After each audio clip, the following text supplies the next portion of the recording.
بسم اللہ الرحمن الرحیم۔ پیش خدمت ہے دل کی ڈائری ناولز کی آج کی کہانی۔ کمرے میں ایسی خاموشی تھی کہ سانس لینے کی آواز بھی بھاری لگ رہی تھی۔ حیدر کے ماتھے پر پسینے کی بوندیں چمک رہی تھیں۔ آج سب کچھ ختم ہونے والا تھا۔ اس کی برسوں کی محنت، اس کا خواب، اس کی کمپنی، سامنے بیٹھا سیٹھ جمال بڑے سکون سے اپنی کرسی سے ٹیک لگائے مسکرا رہا تھا۔ دستخط کر دو حیدر۔ سیٹھ جمال کا طنز سیدھا نشانے پر لگا۔ خام خام وقت کیوں ضائع کر رہے ہو؟ تمہاری کمپنی کا دیوالیہ نکل چکا ہے، اب یہ میری ہے۔ طارق نے کچھ فائلیں زور سے حیدر کے سامنے میز پر ماری۔ حیدر نے اپنی مٹھیاں سختی سے بھینچ لیں۔ اس کا قریبی دوست اور بزنس پارٹنر سعد بے بسی سے کبھی فائلوں کو دیکھتا اور کبھی حیدر کو۔ کمرے کی ایک طرف دانیال بھی کھڑا تھا۔ دانیال ویسے تو حیدر کا مینیجر تھا، لیکن آج اس کے چہرے کی خوشی چھپائے نہیں چھپ رہی تھی۔ وہ جانتا تھا کہ آج کمپنی بکنے پر اسے سیٹھ جمال سے کتنا بڑا حصہ ملنے والا ہے، اور جس کنسلٹنٹ کی کرسی پر وہ خود بیٹھنا چاہتا تھا وہ بھی آج پکی ہو جائے گی۔ حیدر بس کسی معجزے کا انتظار کر رہا تھا۔ اسے اپنا آپ ایک مجرم کی طرح لگ رہا تھا۔ کمرے کی دیواروں پر لگی اس کے والد کمال صاحب کی پرانی تصویریں جیسے اس سے سوال کر رہی تھیں۔ وہ کمپنی جسے اس کے باپ نے اپنے خون پسینے سے کھڑا کیا تھا، آج اس کی غلط کاروباری حکمت عملی اور کچھ اپنوں کی غداری کی وجہ سے نیلام ہونے جا رہی تھی۔ حیدر کی نظریں میز کے چوبی کناروں پر جمی تھیں، مگر اس کے دماغ میں وہ تمام راتیں گھوم رہی تھیں جو اس نے اس بحران سے نکلنے کے لیے جاگ کر گزاری تھی۔ ہر بینک کا انکار، ہر انویسٹر کی معذرت اسے ہتھوڑے کی طرح یاد آ رہی تھی۔ کمرے میں چلنے والے اے سی کی ٹھنڈک کے باوجود اس کی قمیض کی پشت پسینے سے بھیگ چکی تھی۔ دانیال کی آنکھوں میں موجود چمک اسے اندر تک کاٹ رہی تھی۔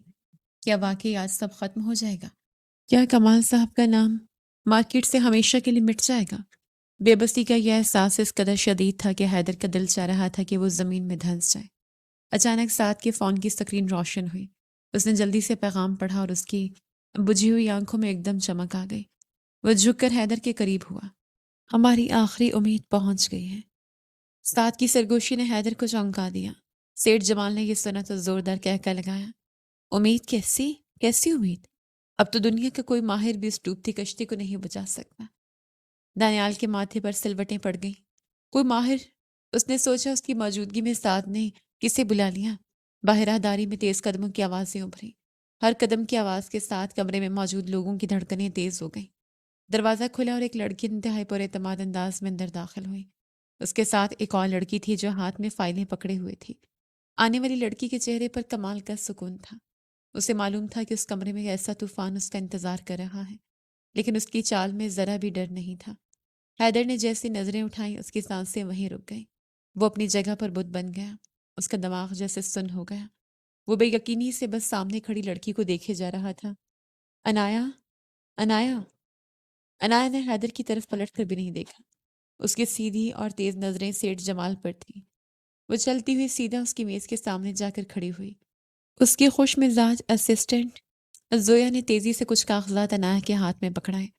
سیٹھ جمال صاحب، میرا خیال ہے آپ نے حساب کتاب میں کچھ زیادہ ہی جلدی مچا دی ہے۔ انایا کی آواز کمرے میں گونجی۔ اس کی آواز میں ایک ٹھنڈا اور کاٹدار اعتماد تھا۔ سیٹھ جمال کی ہنسیں رک گئی۔ انایا نے فائلیں کھول کر اس کے سامنے رکھ دیں۔ یہ وہ قانونی معاہدے ہیں جنہیں آپ کے خاص آدمی نے پڑھنا ضروری نہیں سمجھا۔ اگر آپ اس کمپنی کو زبردستی اپنے نام کریں گے تو قانون کے مطابق آپ کو وہ جرمانہ دینا پڑے گا جو آپ کی اپنی آدھی جائیداد بکوا دے گا۔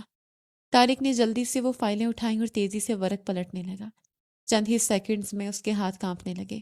اس نے گھبرا کر سیٹھ جمال کی طرف دیکھا اور آہستہ سے سر ہلا دیا۔ سیٹھ جمال کی مسکراہٹ ایک دم غائب ہو گئی۔ اس کا چہرہ غصے سے سرخ ہو گیا۔ اس نے زور سے اپنا ہاتھ میز پر مارا اور کھڑا ہو گیا۔ یہ جنگ ابھی ختم نہیں ہوئی۔ اس نے انگلی اٹھا کر حیدر کی طرف اشارہ کیا اور غصے سے پیر پٹکتا ہوا کمرے سے باہر نکل گیا۔ طارق بھی فائلیں سمیٹ کر اس کے پیچھے بھاگا۔ دانیال کا چہرہ اتر گیا۔ اس کی ساری امیدیں ایک ہی پل میں ٹوٹ گئی تھیں۔ انایا کی اس طرح آ کر بازی پلٹ دینے پر وہ اندر ہی اندر جل کر راکھ ہو رہا تھا۔ وہ بنا کچھ کہے خاموشی سے وہاں سے کھسک گیا۔ انایا اب حیدر کی طرف مڑی۔ حیدر ابھی تک اپنی جگہ پر ساکت کھڑا تھا۔ اس کا دماغ پچھلے چند منٹوں کے واقعے کو قبول نہیں کر پا رہا تھا۔ ہیلو حیدر صاحب۔ انایا نے بالکل ایک اجنبی اور پروفیشنل انداز میں اپنا ہاتھ آگے بڑھایا۔ میں انایا ہوں۔ آپ کی کمپنی کی نئی فائنینشیل کنسلٹنٹ۔ مجھے امید ہے ہم مل کر اس کمپنی کو سنبھال لیں گے۔ حیدر کے ہاتھ کانپ رہے تھے۔ اس نے بمشکل اپنا ہاتھ آگے بڑھا کر اس سے ملایا۔ عنایہ کے چہرے پر کوئی پرانا تاثر نہیں تھا، کوئی شکایت، کوئی غصہ نہیں۔ وہ بس اپنا کام کرنے آئی تھی۔ سعد نے آگے بڑھ کر عنایہ کا شکریہ ادا کرنا شروع کر دیا، مگر حیدر کے کانوں میں کچھ نہیں پڑ رہا تھا۔ وہ خاموشی سے مڑا اور اپنے کیبن کی طرف چل دیا۔ کیبن میں پہنچ کر اس نے دروازہ بند کیا۔ وہ آہستہ قدموں سے چلتا وہ اپنے کرسی تک آیا اور اس پر گر سا گیا۔ آج اتنے سالوں بعد عنایہ کو اپنے سامنے دیکھ کر اس کے اندر ایک عجیب سی ہلچل مچ گئی تھی۔ اس نے کچھ دیر آنکھیں بند رکھ کر خود کو سنبھالا، پھر جھک کر اپنی میز کی سب سے نچلی دراز کھولی۔ دراز کے بالکل آخر میں ایک پرانی سی فائل رکھی تھی۔ اس نے کانپتے ہاتھوں سے فائل نکال لیا اور اسے کھولنے لگا۔ ایک جگہ پر آ کر اس کے ہاتھ رک گئے۔ وہاں ایک پرانا کاغذ رکھا تھا جسے جگہ جگہ سے شفاف ٹیپ لگا کر جوڑا گیا تھا۔ یہ ایک پرانی اسائنمنٹ کا کاغذ تھا۔ اس نے وہ کاغذ احتیاط سے نکالا اور میز پر رکھ دیا۔ حیدر کی نظریں اس کاغذ پر جمی تھی، مگر اسے وہ تحریر نہیں بلکہ عنایہ کی ضدی آنکھیں نظر آ رہی تھیں۔ وہ آنکھیں جو برسوں پہلے بھی اس کے سامنے نہیں جھکی تھیں اور آج بھی اتنی ہی بے خوف تھیں۔ یہ وہی کاغذ تھا جس نے اس کی زندگی میں طوفان کھڑا کر دیا تھا۔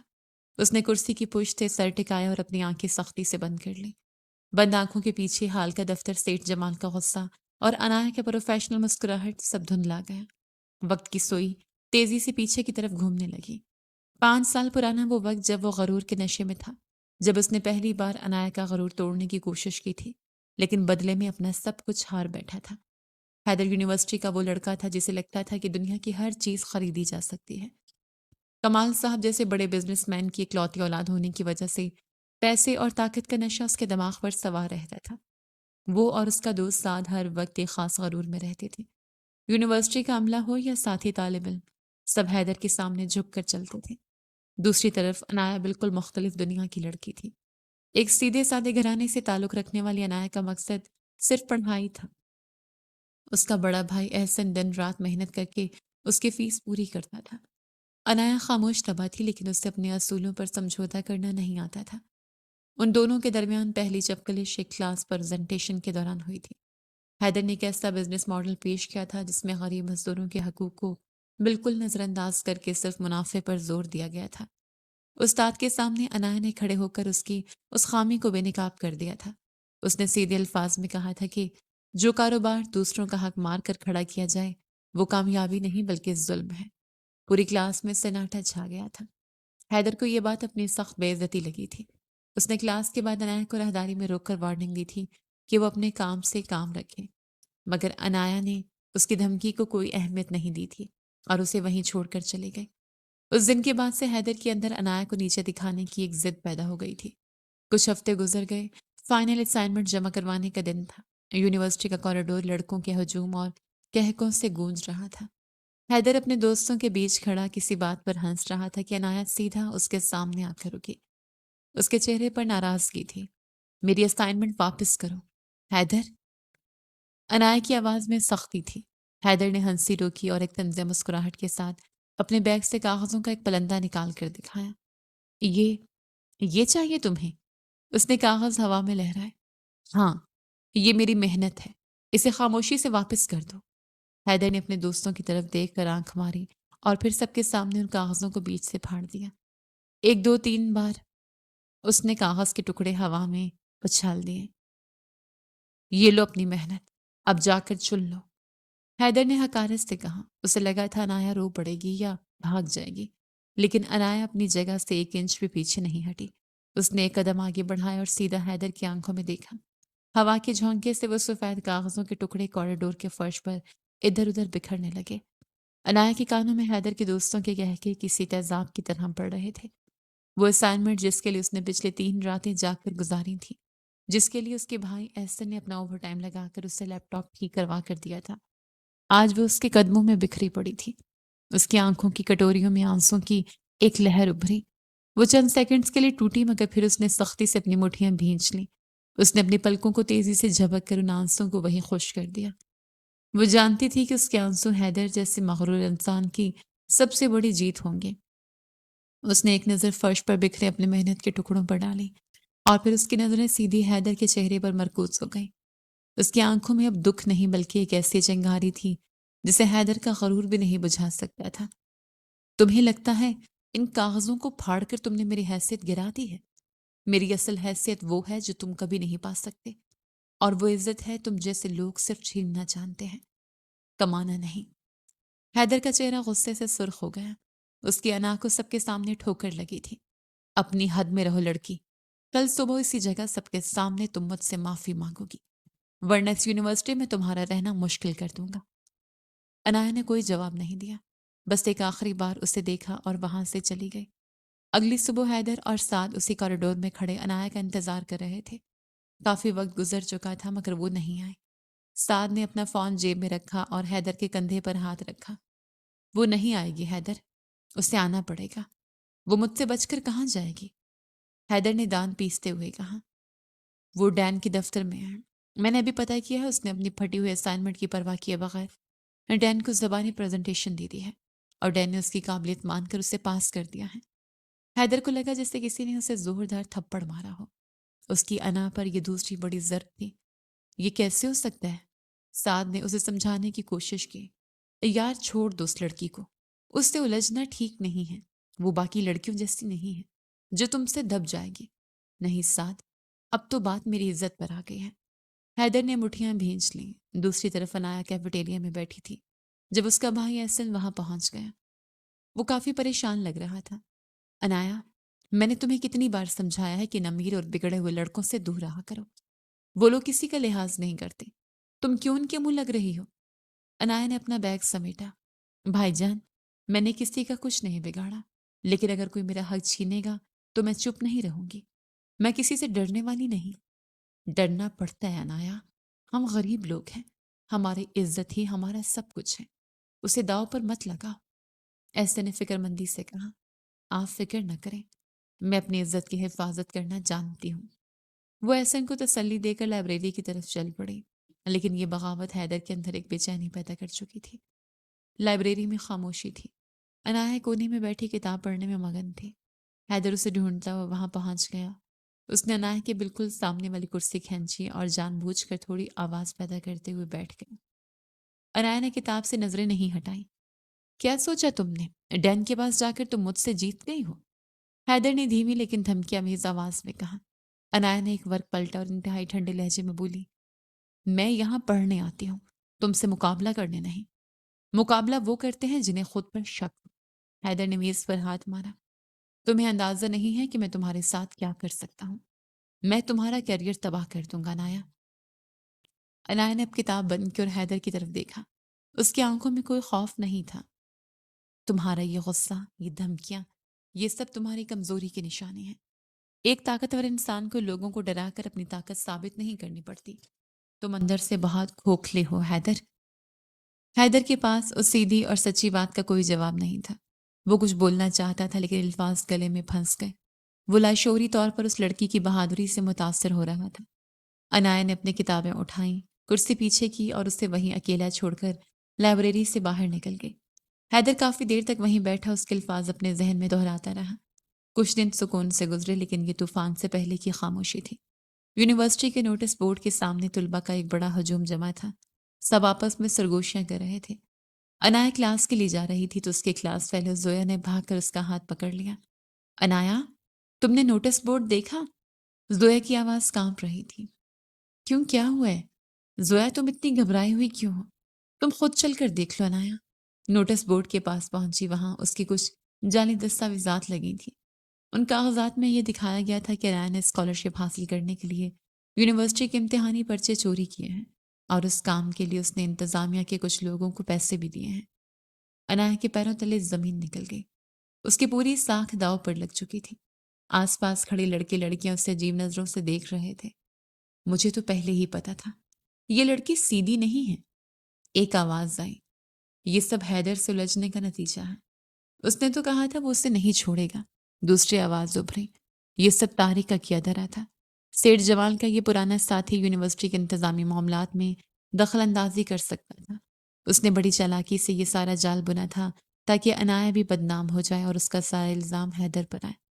انایا کی آنکھوں میں آنسو آ گئے۔ اس کا بھائی احسن ہجوم کو چیرتا ہوا آ گیا ہے۔ اس نے جلدی سے نوٹس بورڈ سے وہ کاغذات اتارے اور عنایا کو وہاں سے دور لے گیا۔ میں نے کہا تھا نا تم سے، ایسر نے دکھ سے کہا۔ دیکھ لیا ان لوگوں کا انتقام، اب ہم کیا کریں گے؟ تمہارا نام خراب ہو گیا ہے۔ عنایا نے اپنے آنسو صاف کیے، وہ اندر سے ٹوٹ رہی تھے مگر اس نے ہار ماننے کا فیصلہ نہیں کیا تھا۔ بھائی، میں نے یہ نہیں کیا، میں جھوٹا الزام اپنے سر لے کر یونیورسٹی نہیں چھوڑوں گی، میں یہ ثابت کروں گی کہ یہ کاغذات جعلی ہیں۔ اس کا دل بکھر چکا تھا لیکن ارادہ مضبوط تھا۔ دوسری طرف حیدر اس ساری صورتحال سے، اس سازش سے اور عنایا پر لگنے والے اس الزام سے بالکل بے خبر تھا۔ اسے اندازہ بھی نہیں تھا کہ اس کے نام پر کوئی اور اس کی زندگی کی سب سے بڑی غلط فہمی کا بیج بو چکا ہے۔ حیدر یونیورسٹی کے کیفیٹیریا میں دوستوں کے ساتھ بیٹھا تھا جب سعد بھاگتا ہوا وہاں آیا۔ اس کا سانس پھولا ہوا تھا اور چہرے پر شدید پریشانی تھی۔ حیدر، یہ تم نے کیا کیا؟ سعد نے بمشکل اپنی سانس بحال کرتے ہوئے پوچھا۔ حیدر نے حیرت سے پانی کا گلاس میز پر رکھا۔ کیا مطلب؟ میں نے کیا کیا؟ نوٹس بورڈ جا کر دیکھو، تم نے عنایا پر پیپر چوری کرنے اور رشوت دینے کا الزام لگا دیا۔ اس کے جعلی ثبوت پورے کیمپس میں لگا دیے گئے ہیں، سب یہی کہہ رہے ہیں کہ یہ تمہارا کام ہے۔ حیدر اپنی جگہ سے ایسے اٹھا جیسے اسے کسی نے کرنٹ لگا دیا ہو۔ یہ تم کیا بکواس کر رہے ہو سعد؟ میں نے ایسا کچھ نہیں کیا، لیکن سب کو یہی لگ رہا ہے، اور عنایا اپنے بھائی کے ساتھ یونیورسٹی چھوڑ کر جا رہی ہے۔ یہ سنتے ہی حیدر کے قدم تیزی سے دروازے کی طرف بڑھ گئے۔ وہ راہداریوں سے ہوتا ہوا سیدھا مین گیٹ کی طرف بھاگا۔ اس کے ذہن میں ہلچل مچی ہوئی تھی۔ وہ مانتا تھا کہ وہ عنایا کو نیچا دکھانا چاہتا تھا، لیکن وہ اتنا نہیں گر سکتا تھا کہ کسی لڑکی کی عزت اور کیریئر پر ایسا گھٹیا داغ لگا۔ مین گیٹ کے قریب عنایا اور احسن خاموشی سے باہر نکل رہے تھے۔ عنایا کا چہرہ آنسوں سے بھیگا ہوا تھا، لیکن اس کی آنکھوں میں شدید غصہ تھا۔ عنایا رکو، حیدر نے پیچھے سے آواز دی اور دوڑ کر ان کا راستہ روکا۔ احسن نے آگے بڑھ کر حیدر کو غصے سے دھکا دیا۔ اب کیا کسر رہ گئی ہے؟ میری بہن کی زندگی تباہ کر کے بھی تمہارا دل نہیں بھرا؟ دور ہٹو یہاں سے۔ حیدر نے احسن کی بات کو نظر انداز کیا اور سیدھا عنایا کی طرف دیکھا۔ میری بات سنو، میرا یقین کرو، یہ سب میں نے نہیں کیا، مجھے تو بھی سعد نے آ کر بتایا ہے۔ عنایا نے اپنے آنسو صاف کیے اور ایک قدم آگے بڑھائے۔ اس کی نظروں میں اتنی نفرت تھی کہ حیدر کو لگا جیسے کسی نے اس کا گلا دبا دیا ہو۔ اب کیا بچا ہے کہنے کو؟ عنایا کی آواز دکھ اور غصے سے کانپ رہی تھی۔ تم نے میری اسائنمنٹ پھاڑی، میرا مذاق اڑایا، مجھے دھمکیاں دی اور اب میری عزت پر ہاتھ ڈال دیا۔ کیا مل گیا تمہیں یہ سب کر کے؟ عنایا، میں قسم کھاتا ہوں میں تمہیں ہرانا چاہتا تھا، لیکن اس طرح نہیں، میں اتنا گھٹیا انسان نہیں ہوں۔ حیدر کی آواز میں سچائی تھی، لیکن وہ وقت سچ کہنے کا یا سچ سننے کا نہیں تھا۔ تم گھٹیا ہی ہو، عنایا نے دو ٹوک الفاظ میں جواب دیا۔ تم جیسے لوگ صرف چھیننا جانتے ہیں، کبھی عزت کرنا نہیں سیکھ سکتے۔ تمہاری زندگی کا سب سے بڑا المیہ یہ ہے کہ تم پیسے سے سب کچھ خریدنا چاہتے ہو، لیکن سچائی یہ ہے کہ تم اندر سے بالکل خالی ہو۔ میری زندگی کی سب سے بڑی غلطی یہ ہے کہ میں تم جیسے انسان سے الجھی۔ وہ مڑی اور احسن کا ہاتھ پکڑ کر وہاں سے ہمیشہ کے لیے چلی گئی۔ حیدر وہیں بت بنا کھڑا رہ گیا۔ عنایا کے الفاظ اس کے دل میں کسی خنجر کی طرح اترے تھے۔ اس کا سارا غرور، اس کی ساری انا ایک ہی پل میں مٹی میں مل گئی تھی۔ اسے پہلی بار احساس ہوا تھا کہ طاقت کا غلط استعمال انسان کو کتنا تنہا کر دیتا ہے۔ شام ہو چکی تھی۔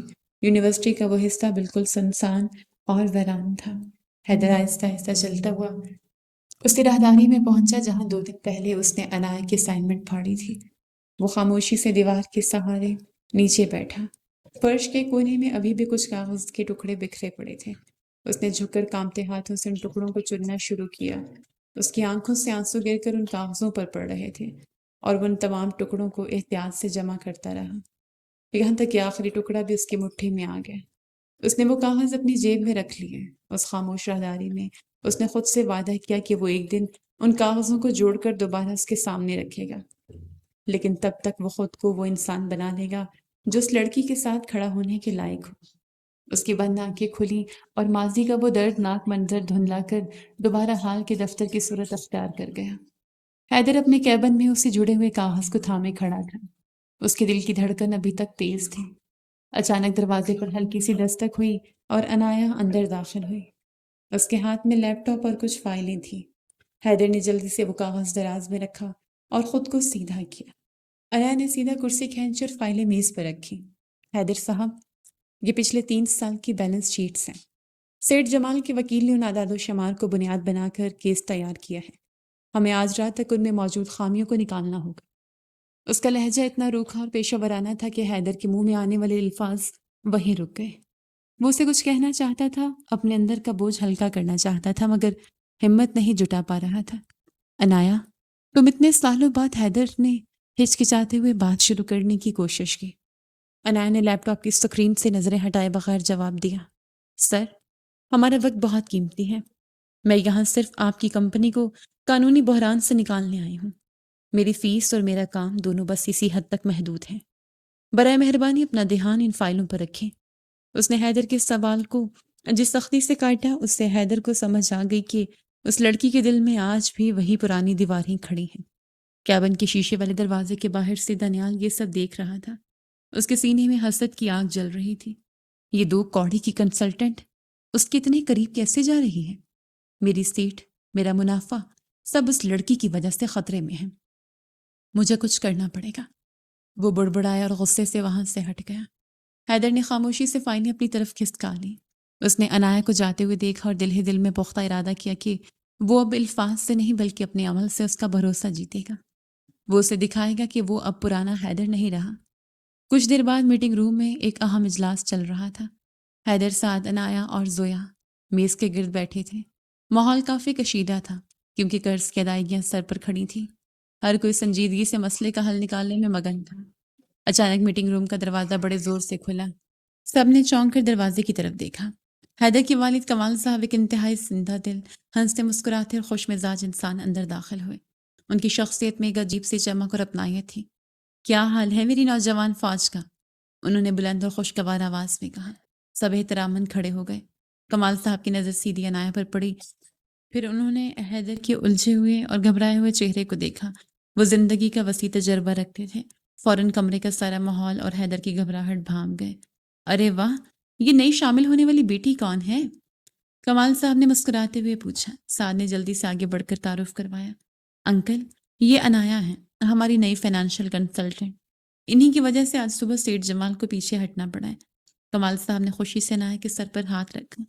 جیتے رہو بیٹا، تم نے تو وہ کمال کر دیا جو یہ میرا پڑھا لکھا بیٹا پچھلے 6 ماہ سے نہیں کر پا رہا۔ پھر وہ مڑ کر حیدر کی طرف دیکھنے لگے۔ ان کی آنکھوں میں ایک شرارتی چمک تھی۔ انایا بیٹا، میں تو سچ میں حیران ہوں۔ میں نے اپنے اس مغرور بیٹے کو آج تک اتنا خاموش، تمیزدار اور سیدھا بیٹھے نہیں دیکھا۔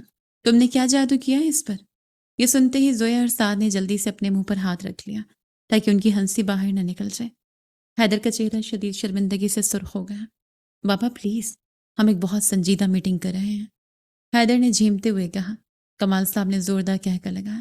سنجیدہ میٹنگ تو ہوتی رہے گی یار، میں بس اس بیٹی کو یہ بتانے آیا تھا کہ اگر یہ لڑکا تجھے تنگ کرے یا زیادہ باس بننے کا روپ جھاڑے تو سیدھا میرے پاس آنا، میں اس کے کان کھینچوں گا۔ اس سارے سخت اور کشیدہ ماحول میں انایا، جو اب تک بالکل سپاٹ چہرہ لیے بیٹھی تھی، کمال صاحب کی اس اپنائیت بھری بات پر بے ساختہ مسکرا دی۔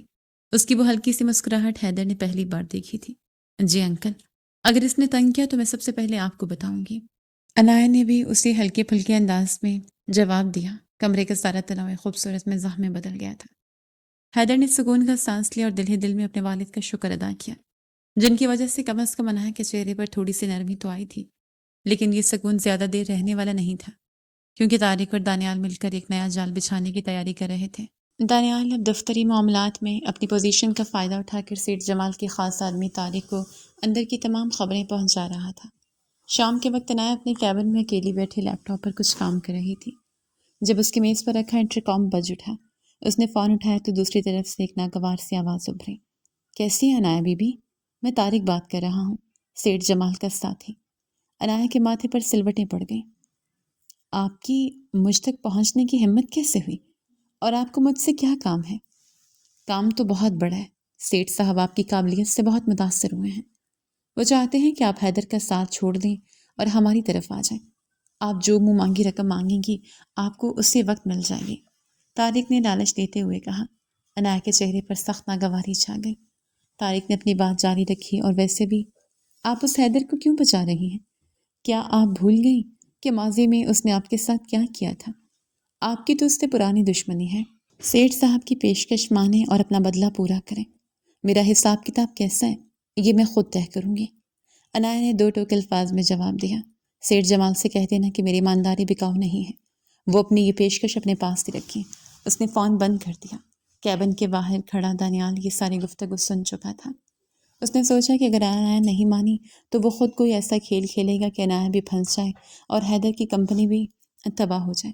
اس نے فوراً حیدر کے کیبن کا رخ کیا اور اسے باتوں باتوں میں بتا دیا کہ انایا کو سیٹھ جمال کی طرف سے بڑی آفر آئی ہے۔ یہ سن کر حیدر بے چینی سے اپنے کیبن میں ٹہلنے لگا۔ اس کے ذہن میں کئی سوال گردش کر رہے تھے۔ سعد اسے پرسکون رہنے کا کہہ رہا تھا لیکن حیدر کا دل گھبرا رہا تھا۔ اگر انایا نے وہ پیشکش قبول کر لی تو کیا ہوگا؟ تھوڑی دیر بعد دروازہ کھلا اور انایا اندر داخل ہوئی۔ اس کے ہاتھ میں ایک ڈائری تھی۔ اس نے سیدھا حیدر کی طرف رخ کیا۔ مجھے ابھی طارق کا فون آیا تھا۔ سیٹھ جمال مجھے خریدنا چاہتے ہیں۔ انایا نے بالکل صاف گوئی سے بات شروع کی۔ حیدر اپنی جگہ پر رک گیا۔ اس کے چہرے پر حیرانی تھی۔ وہ انایا کی سچائی پر دنگ رہ گیا تھا۔ انایا نے اپنی بات مکمل کی۔ میں نے آپ کو اس لیے بتایا ہے تاکہ آپ کے ذہن میں کوئی شک نہ رہے۔ میں یہاں صرف اپنی کام پوری ایمانداری سے کرنے آئی ہوں۔ جو فیس آپ مجھے دے رہے ہیں میں صرف اس کی حقدار ہوں۔ سیٹھ جمال جیسے لوگ مجھے میرے کام سے نہیں ہٹا سکتے۔ حیدر کا سارا ڈر اور بے چینی ایک ہی پل میں ختم ہو گئی۔ اسے انایا پر ایک فخر سا محسوس ہوا۔ اس نے پہلی بار انایا کو اتنی نرم اور شکر گزار نظروں سے دیکھا۔ انایا واپس مڑنے لگی تو حیدر کے منہ سے بے ساختہ نکلا، شکریہ انایا، مجھ پر بھروسہ کرنے کا شکریہ۔ انایا کے قدم رکے۔ اس نے کچھ نہیں کہا، بس ہلکا سا اس بات میں سر ہلایا اور باہر نکل گئی۔ اگلے دن غیر ملکی کلائنٹس کے ساتھ ایک انتہائی اہم میٹنگ تھی۔ اس پریزنٹیشن کی تیاری کے لیے حیدر اور انایا کو دفتر میں رات گئے تک رکنا پڑا۔ باقی سارا عملہ جا چکا تھا۔ دفتر میں گہری اور پرسکون خاموشی چھائی ہوئی تھی۔ حیدر کافی مشین کے پاس کھڑا 2 کپ کافی بنا رہا تھا۔ اس نے ایک کپ انایا کی میز پر رکھا اور خود سامنے والی کرسی پر بیٹھ گیا۔ اس خاموشی میں کوئی تلخی نہیں تھی بلکہ ایک عجیب سا سکون تھا۔ تمہارے بھائی احسن کیسے ہیں؟ حیدر نے بہت نرم لہجے میں پوچھا۔ انایا نے لیپ ٹاپ کی سکرین سے نظریں ہٹائیں اور کافی کا کپ ہاتھ میں لیا۔ وہ ٹھیک ہے، ان کا اپنا ایک چھوٹا سا کاروبار ہے۔ اب ہم نے پچھلے 5 سالوں میں بہت محنت کی ہے۔ اس کی آواز میں اب سختی نہیں تھی۔ تم نے بہت ہمت سے حالات کا سامنا کیا۔ مجھے خوشی ہے کہ تم نے وہ مقام حاصل کر لیا ہے جس کی تم حقدار تھی۔ حیدر کے الفاظ میں سچی تعریف تھی۔ ان کی گفتگو میں پرانے دکھ کی جھلک ضرور موجود تھی، مگر اب وہ غصہ اور نفرت نہیں رہی تھی۔ حیدر اپنے رویے سے، اپنی نرمی سے ثابت کر رہا تھا کہ وہ واقعی بدل چکا ہے۔ وہ اب وہ مغرور لڑکا نہیں تھا بلکہ ایک ذمہ دار انسان بن چکا تھا۔ دونوں کافی دیر تک کام کے حوالے سے اور کچھ عام زندگی کے بارے میں بات چیت کرتے رہے۔ اس خاموش رات میں لیپ ٹاپ کی نیلی روشنی میں انایا کا چہرہ انتہائی پرسکون اور اس کی انگلیاں کی بورڈ پر تیزی سے چل رہی تھیں۔ حیدر خاموشی سے کافی کا کپ تھامے اسے کام کرتے ہوئے دیکھ رہا تھا۔ اس نے دیکھا کہ کس طرح انایا نے سیٹھ جمال کی لیگل ٹیم کی طرف سے بچھائے گئے پیچیدہ مالیاتی جال کی ایک ایک گرہ کھولی تھی۔ وہ صرف نمبرز کے ساتھ نہیں کھیل رہی تھی بلکہ وہ کمپنی کی کھوئی ہوئی ساکھ کو دوبارہ جوڑ رہی تھی۔ حیدر کو پہلی بار احساس ہوا کہ قابلیت جب ایمانداری کے ساتھ ملتی ہے تو وہ کتنا بڑا ہتھیار بنتی ہے۔ اس کے دل میں انایا کے لیے جو عزت اس وقت پیدا ہو رہی تھی وہ کسی بھی پرانے جذبے سے بہت مختلف اور گہری تھی۔ کبھی کبھار انایا کسی فائل پر الجھتی تو حیدر نرمی سے وہ فائل اپنی طرف کھسکا کر اس کی مدد کرتا۔ یہ ایک عجیب سا تال میل تھا، بغیر کسی شکوے، بغیر کسی پرانی بات کا ذکر کیے۔ وہ دونوں صرف ایک مقصد کے لیے یکجان ہو رہے تھے۔ رات کافی بھیگ چکی تھی۔ پریزنٹیشن مکمل کرنے کے بعد انایا نے اپنا لیپ ٹاپ بیگ میں رکھا اور دفتر سے باہر نکلنے کے لیے لفٹ کی طرف بڑھے۔ حیدر بھی اپنی گاڑی کی چابیاں اٹھا کر اس کے پیچھے آیا۔ عمارت کے باہر پارکنگ کا حصہ کافی اندھیرے میں تھا۔ انایا اپنی گاڑی کی طرف بڑھ رہی تھی کہ اچانک 2 گاڑیوں نے آ کر اس کا راستہ روک لیا۔ طارق اپنے 3 ہونٹوں کے ساتھ باہر نکلا۔ بہت غرور ہے نا تم میں، اب دیکھتے ہیں تمہاری ایمانداری تمہیں کیسے بچاتی ہے۔ طارق نے آگے بڑھ کر انایا کا لیپ ٹاپ والا بیگ چھیننے کی کوشش کی۔ انایا بالکل نہیں گھبرائی۔ اس نے بیگ کو سختی سے پکڑ لیا اور ان کے سامنے ڈٹ کر کھڑی ہو گئی۔ اسی لمحے حیدر پارکنگ میں پہنچا۔ صورتحال دیکھتے ہی اس کا خون کھول اٹھا۔ وہ تیزی سے بھاگا اور طارق کے سامنے ایک مضبوط دیوار بن کر کھڑا ہو گیا۔ اس سے دور رہو۔ حیدر کی آواز میں ایسی دھاڑ تھی کہ طارق ایک قدم پیچھے ہٹ گیا۔ ہونڈوں نے حیدر پر حملہ کر دیا۔ ایک چھوٹی سی جھڑپ شروع ہو گئی۔ حیدر نے ان کا ڈٹ کر مقابلہ کیا۔ اس نے ہونڈے کو زوردار دھکا دیا جو گاڑی سے جا ٹکرایا، لیکن اسی دوران طارق نے پیچھے سے ایک وزنی چیز حیدر کے بازو پر دے ماری۔ حیدر کو شدید درد محسوس ہوا لیکن اس نے ہار نہیں مانی اور پلٹ کر طارق کا گریبان پکڑ لیا۔ عمارت کے سیکیورٹی گارڈز کو بھاگتے ہوئے آتا دیکھ کر طارق اور اس کے آدمی جلدی سے اپنی گاڑی میں بیٹھے اور وہاں سے فرار ہو گئے۔ حیدر ہانپ رہا تھا، اس کے بازو سے خون رسنے لگا تھا۔ عنایت جلدی سے اس کے پاس آئی، اس کی آنکھوں میں پہلی بار حیدر کے لیے شدید پریشانی تھی۔ تمہیں چوٹ لگی ہے، خون نکل رہا ہے۔ عنایت کی آواز میں گھبراہٹ تھی۔ میں ٹھیک ہوں، تم محفوظ ہو نا؟ حیدر نے اپنے زخم کی پرواہ کیے بغیر اس سے پوچھا۔ عنایت نے اسے اپنی گاڑی کی طرف چلنے کا اشارہ کیا۔ آؤ میرے ساتھ، اندر فرسٹ ایڈ باکس رکھا ہے۔ وہ حیدر کو گاڑی کی فرنٹ سیٹ پر بٹھا کر پچھلی سیٹ سے میڈیکل کٹ نکال لائے۔ اس نے الکوہل سویپ سے حیدر کا زخم صاف کرنا شروع کیا۔ جیسے ہی دوا زخم پر لگی، حیدر نے ہلکی سی سسکی لی۔ عنایت کے ہاتھ ایک پل کے لیے رک گئے۔ وہ زخم صاف کرتے کرتے حیدر کے چہرے کو دیکھنے لگی۔ اس لمحے اس کے اندر ایک عجیب سی جنگ چل رہی تھی۔ اس کے دل میں ایک خیال ابھرا، کیا جو انسان میری جان بچانے کے لیے اپنی جان خطرے میں ڈال رہا ہے وہ واقعی وہی پرانا حیدر ہے جس شخص نے کبھی میرا مذاق اڑایا تھا؟ آج وہ میری ڈھال بن کر کھڑا ہے۔ کیا انسان وقت کے ساتھ اتنا بدل سکتا ہے؟ اس نے نرمی سے زخم پر پٹی باندھی۔ حیدر مسلسل اسے ہی دیکھ رہا تھا۔ جب عنایت نے نظریں اٹھائیں تو ان کی نگاہیں آپس میں مل گئیں۔ ان نگاہوں میں اب تک چھپا ہوا کرب اور پشیمانی ایک ساتھ جھلک پڑی تھی۔ میں شرمندہ ہوں عنایت، حیدر کی آواز اس قدر بھاری تھی جیسے وہ یہ الفاظ بمشکل ادا کر پا رہا ہوں۔ اس رات کے لیے نہیں بلکہ ان 5 سالوں کے لیے، تمہارے اسائنمنٹ سے لے کر اس جھوٹے الزام تک، گو کہ وہ الزام میں نے نہیں لگایا تھا، لیکن وہ سب میری اس نفرت کا نتیجہ ضرور تھا جس نے تمہاری زندگی کا سب سے خوبصورت وقت چھین لیا۔ مجھے معاف کر دو نایا۔ عنایت کے ہاتھ کام گئے۔ وہ پٹی جو وہ باندھ رہی تھی اس کی گرفت ڈھیلی پڑ گئی۔ اس نے ہمیشہ سوچا تھا کہ اگر حیدر کبھی اس کے سامنے جھکا تو اسے کیسا محسوس ہوگا، مگر آج جب وہ واقعی جھک رہا تھا تو عنایت کو کوئی فتح محسوس نہیں ہو رہی تھی۔ زخم کا نشان بھر جاتا ہے حیدر، عنایت نے اپنی نظریں جھکا کر نرمی سے پٹی پر ٹیپ لگاتے ہوئے کہا، مگر وہ جو تکلیف دے کر جاتا ہے وہ انسان کو اندر سے بدل دیتی ہے۔ میں نے تمہیں بہت پہلے معاف کر دیا تھا کیونکہ میں اس بوجھ کو اٹھا کر آگے نہیں بڑھ سکتی تھی۔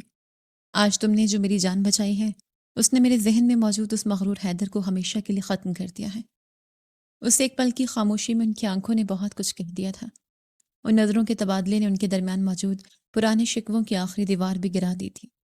حیدر کی قربانی نے عنایت کے دل میں جمی ہوئی برف کو پوری طرح پگھلا دیا تھا۔ اب وہاں کوئی نفرت باقی نہیں رہی تھی۔ اگلی صبح دفتر کا ماحول بہت مصروف اور تناؤ سے بھرا ہوا تھا۔ غیر ملکی کلائنٹس کے ساتھ فائنل میٹنگ کا وقت قریب آ رہا تھا۔ یہ میٹنگ کمپنی کے مستقبل کا فیصلہ کرنے والی تھی۔ دانیال نے صبح سویرے ہی موقع پا کر کانفرنس روم میں رکھی اصل فائلوں کو ہٹا کر ان کی جگہ غلط اعداد و شمار والی فائلیں رکھ دی تھیں۔ وہ دل ہی دل میں خوش ہو رہا تھا کہ آج عنایت سب کے سامنے بری طرح ناکام ہوگی اور اس کے بعد حیدر کی کمپنی کو ڈوبنے سے کوئی نہیں بچا سکے گا۔ کلائنٹس وقت پر پہنچ گئے۔ حیدر، سعد اور عنایت اپنی اپنی نشستوں پر بیٹھے تھے۔ دانیال بھی ایک کونے میں کھڑا صورتحال کا جائزہ لے رہا تھا۔ عنایت نے مسکراتے ہوئے کلائنٹس کو خوش آمدید کہا اور پریزنٹیشن شروع کرنے کے لیے اپنے سامنے رکھی فائل کھولی۔ جیسی اس کی نظر پہلے صفحے پر موجود اعداد و شمار پر پڑی، اس کے ماتھے پر ہلکی سی لکیر ابھرے۔ اسے فوراً سمجھ آ گیا کہ یہ وہ فائل نہیں ہے جو اس نے رات بھر جاگ کر تیار کی تھی۔ نمبرز بالکل مختلف تھے۔ اس نے ایک لمحے کے لیے دانیال کی طرف دیکھا جس کے چہرے پر ایک چالاک مسکراہٹ تھی۔ عنایت بالکل نہیں گھبرائی۔ اس نے بغیر کوئی ہنگامہ کیے فائل کو بند کیا اور ایک طرف رکھ دیا۔ محترم مہمانوں، عنایت نے انتہائی پر اعتماد لہجے میں بات شروع کی، کاغذات تو صرف ایک رسمی چیز ہے۔ میں چاہتی ہوں کہ آج ہم براہ راست ان حقائق پر بات کریں جو ہماری کمپنی کو آپ کے ایک بہترین انتخاب بناتے ہیں۔ اس نے اپنی شاندار یادداشت کے بلبوتے پر تمام اصل اعداد و شمار زبانی بتانا شروع کیا۔ پچھلے 3 سال کا ریکارڈ، منافع نقصان اور مستقبل کی حکمت عملی، سب کچھ اس کے ذہن میں نقش تھا۔ وہ اتنی روانی اور یقین سے بول رہی تھی کہ کلائنٹس بے حد متاثر ہوئے۔ اسی دوران غیر ملکی وفد کے سربراہ مسٹر رچرڈ نے اپنی انک درست کی اور قدرے شکی لہجے میں اسے ٹوکتے ہوئے پوچھا، مس عنایت، آپ کی زبانی اعداد و شمار بلا شبہ متاثر کن ہیں، لیکن موجودہ معاشی بحران اور مارکیٹ کی تیزی سے بدلتے ہوئے رجحانات کو دیکھتے ہوئے ہم آپ کی ڈوبتی ہوئی کمپنی پر خطیر سرمایہ کاری کیسے کر سکتے ہیں، جبکہ آپ کے حریف جیسے کہ سیٹھ جمال ہمیں زیادہ محفوظ اور منافع بخش ڈیل دے رہے ہیں؟ یہ سوال کانفرنس روم میں ایک بم کی طرح گرا تھا۔ پورے کمرے میں ایک دم پن ڈراپ خاموشی چھا گئی۔ سعد کے ماتھے پر پسینہ آ گیا، جبکہ دانیال کی آنکھوں میں کمینی سی چمک لوٹ آئی۔ اسے لگا کہ اب انایا کے پاس کوئی جواب نہیں ہوگا اور وہ اسی جال میں پھنس جائے گی، مگر انایا کے چہرے پر موجود مسکراہٹ ذرا بھی مدھم نہیں ہوئی۔ اس نے اپنی کرسی چھوڑی اور پر اعتماد قدموں سے چلتی ہوئی وائٹ بورڈ کے پاس گئی۔ اس نے مارکر اٹھایا اور تیزی سے کچھ گراف اور چارٹس بنانے لگی۔ مسٹر رچرڈ، اور رسک اور منافع ہمیشہ ایک ساتھ چلتے ہیں۔ انایا کی آواز میں کیسا جادو اور پروفیشنل ٹھہراؤ تھا کہ سب کی نظریں اس کے ہاتھ کی حرکت پر جم گئی۔ سیٹھ جمال کا بزنس ماڈل بظاہر محفوظ ضرور ہے، لیکن وہ فرسودہ ہو چکا ہے۔ ہم آپ کو جو نئی حکمت عملی دے رہے ہیں وہ مارکیٹ کے کریش ہونے کی صورت میں بھی آپ کے سرمایہ کو 50% تک محفوظ رکھے گی۔ اس نے بورڈ پر بنائے گئے اس پیچیدہ مالیاتی ماڈل کو اتنی سادگی، مہارت اور ٹھوس منطق کے ساتھ سمجھایا کہ غیر ملکی کلائنٹس حیرت و ستائش سے ایک دوسرے کا منہ دیکھنے لگے۔ وہ اس وقت صرف ایک کنسلٹنٹ نہیں لگ رہی تھی، بلکہ ایک ایسی لیڈر لگ رہی تھی جس کی انگلیاں مارکیٹ کی نبض پر ہوں۔ حیدر اپنی جگہ ساکت بیٹھا مسحور نظروں سے اسے دیکھ رہا تھا۔ اس وقت انایا کی آنکھوں میں وہی پرانی چمک اور ضد تھی، لیکن آج وہ ضد کسی کو نیچے دکھانے کے لیے نہیں، بلکہ حیدر کی کمپنی کو بچانے اور سب کو ساتھ لے کر اونچی اڑان بھرنے کے لیے تھی۔ کلائنٹس کے پاس اب کوئی اور سوال باقی نہیں بچا تھا۔ دانیال کا چہرہ فک ہو چکا تھا، اس کی ساری سازش ناکام ہو گئی تھی۔ میٹنگ شاندار رہی اور کلائنٹس کے اسی وقت معاہدے پر دستخط کر دیے۔ میٹنگ کے فوراً بعد انایا نے دانیال کو روکا۔ یہ غلط فائلیں شاید آپ بھول گئے تھے۔ اس نے وہ فائلیں دانیال کے ہاتھ میں پکڑائیں۔ آپ کو لگا تھا کہ آپ کی اس حرکت سے میں گھبرا جاؤں گی؟ جس نے اپنی قابلیت پر محنت کی ہو وہ کاغذوں کا محتاج نہیں ہوتا حیدر۔ جبکہ حیدر کو جب اس بات کا علم ہوا تو اس نے دانیال کو اسی وقت کمپنی سے باہر نکال دیا۔ دانیال سر جھکائے وہاں سے چلا گیا۔ اس کی اپنی چال اسی پر الٹ چکی تھی۔ اس بڑی کامیابی کی خوشی میں دفتر میں ایک پروقار تقریب رکھی گئی۔ کمال صاحب خاص طور پر وہاں موجود تھی۔ ان کا چہرہ خوشی سے چمک رہا تھا۔ بیٹا انایا، کمال صاحب نے سب کے سامنے اونچی آواز میں کہا، تم نے صرف اس کمپنی کو نہیں بچایا بلکہ میرے اس نالائق بیٹے کو بھی سیدھا کر دیا ہے۔ میں تو سوچ رہا تھا کہ اس کا کیا بنے گا، لیکن تم نے اسے ایک ذمہ دار انسان بنا دیا ہے۔ میری دعائیں ہمیشہ تمہارے ساتھ ہیں۔ سب مسکرا دیے۔ حیدر شرم سے مسکرایا، لیکن اس کی آنکھوں میں ایک سکون تھا۔ پھر وہ آگے بڑھا اور اس نے بات کرنے کی اجازت لی۔ ماحول ایک دم پرسکون ہو گیا۔ آج ہم جس کامیابی کا جشن منا رہے ہیں اس کا سارا سہرا انایا کے سر ہے۔ حیدر نے انتہائی عاجزی سے بات شروع کی۔ میں نے ماضی میں بہت سی غلطیاں کی۔ مجھے لگتا تھا کہ میں سب کچھ جانتا ہوں اور پیسہ ہی سب کچھ ہے، لیکن انایا نے مجھے سکھایا کہ اصل کامیابی غرور میں نہیں، محنت، سچائی اور عزت میں ہے۔ یہ کمپنی آج صرف اور صرف انایا کی قابلیت کی وجہ سے کھڑی ہے۔ میں آپ سب کے سامنے ان کا شکریہ ادا کرتا ہوں۔ انایا نے حیدر کی طرف دیکھا۔ اس کے الفاظ میں سچائی تھی، کوئی دکھاوا نہیں تھا۔ تقریب کے بعد جب زیادہ تر لوگ جا چکے تھے دفتر میں ایک سکون سا چھا گیا۔ انایا اپنے کیبن میں کھڑی کھڑکی سے باہر دیکھ رہی تھی۔ حیدر آہستہ قدموں سے چلتا ہوا اس کے پاس آیا۔ اس کے قدموں میں کوئی ہچکچاہٹ نہیں تھی۔ حیدر نے اپنے کوٹ کی جیب میں ہاتھ ڈالا اور ایک پرانا ٹیپ سے جڑا ہوا کاغذ نکالا۔ اس نے وہ کاغذ احتیاط سے انایا کی طرف بڑھایا۔ انایا نے مڑ کر دیکھا۔ اس کاغذ کو پہچانتے اس کے ہاتھ کانپنے لگے۔ یہ وہی اسائنمنٹ تھی جسے حیدر نے برسوں پہلے کوریڈور میں سب کے سامنے پھاڑ دیا تھا۔ وقت نے مجھے سکھا دیا کہ میری اوقات تمہاری عزت کے سامنے کچھ بھی نہیں۔ حیدر کی آواز بہت دھیمی اور پرخلوص تھی۔ میں نے ان ٹکڑوں کو چن کر جوڑا تھا، یہ یاد رکھنے کے لیے کہ میں نے کیا توڑا تھا۔ میں نے خود سے وعدہ کیا تھا کہ میں اس دن یہ کاغذ تمہارے سامنے رکھوں گا جب میں اس قابل ہو جاؤں گا۔ آج میں یہ تمہیں واپس کر رہا ہوں۔ انایا خاموشی سے اسے سن رہی تھی۔ حیدر نے گہری سانس لی۔ میں جانتا ہوں کہ پرانے زخم اتنی جلدی نہیں بھرتے، لیکن کیا تم اس بدلے ہوئے انسان کو اس قابل سمجھتی ہو کہ وہ تمہارے ساتھ کھڑا ہو سکے؟ انایا کی آنکھوں میں خوشی کے آنسو آ گئے۔ اس نے وہ کاغذ حیدر کے ہاتھ سے لے لیا۔ تم نے ثابت کر دیا ہے کہ تم وہ حیدر نہیں رہے، اس نے مسکراتے ہوئے جواب دیا۔ عزت مانگنے سے نہیں ملتی، کمانی پڑتی ہے، اور تم نے یہ کما لی ہے۔ کھڑکی کے باہر صبح کی روشنی پھیل رہی تھی۔ نئی صبح کی کرنوں میں پرانی ساری تلخیاں مٹ چکی تھیں۔ احسن مسکراتا ہوا کیبن میں آیا۔ وہ ان دونوں کو ایک ساتھ پرسکون دیکھ کر بہت خوش تھا۔ اور زویا اور سعد بھی وہاں آ گئے۔ سعد کے ہاتھ میں فون تھا۔ کمال صاحب لاؤڈ سپیکر پر بات کر رہے تھے۔ اب تو مجھے لگتا ہے انایا کو ہمیشہ کے لیے ہی اس کمپنی کا اور ہمارے گھر کا حصہ بنانا پڑے گا۔ کیوں حیدر؟ کمال صاحب کی شرارتی آواز گونجی۔ حیدر اور عنایا نے ایک دوسرے کی طرف دیکھا اور ہنس پڑے۔ ان کے درمیان اب صرف سچی عزت اور محبت تھی۔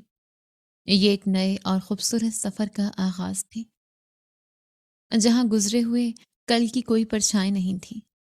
روشنی ان کے چہروں کو چھو رہی تھی اور ان کا آنے والا کل اس صبح کی طرح بالکل روشن اور صاف تھا۔